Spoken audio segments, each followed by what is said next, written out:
The Balanced Scorecard is a strategic performance management tool developed by Dr. Robert Kaplan and Dr. David Norton, who introduced the methodology in 1992 through an article published by the Harvard Business Review. They examined the most successful businesses across the world and found similarities in the way they were run.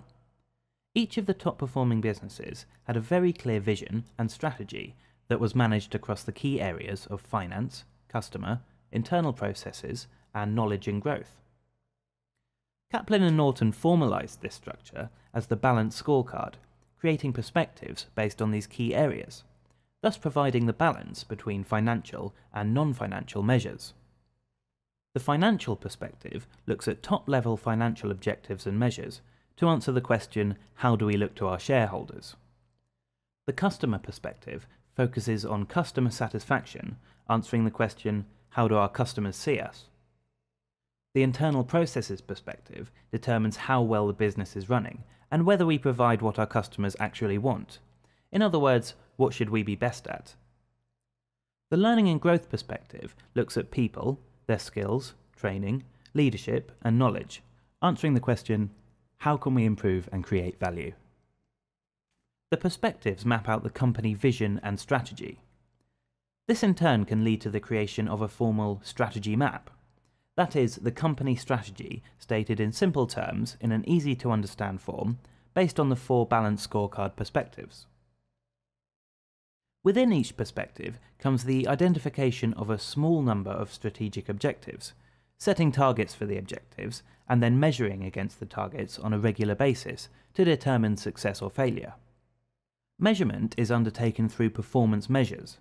A performance measure should be one of a small number of measures designed to be understood easily and acted upon quickly.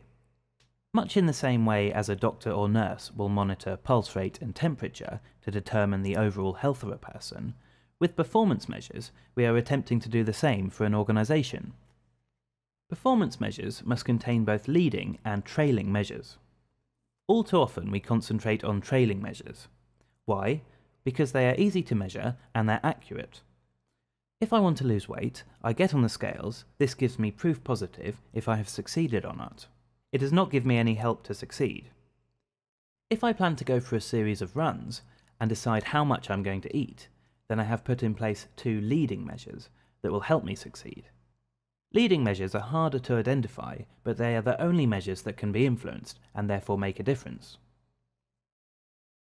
It is better to focus on a small number of things that will influence change rather than so many that nothing gets achieved at all. It has been said, if your strategy has 3 objectives, you will succeed in all 3. If it has 4 to 10 objectives, you will succeed in 1 to 2. If it contains more than 10 objectives, you will succeed in none. A simple case of the law of diminishing returns. The Balanced Scorecard has become an extremely powerful tool to ensure alignment through strategy maps, improve communication through a common language, and ultimately lead to a better performing organisation that is in tune with its business strategy.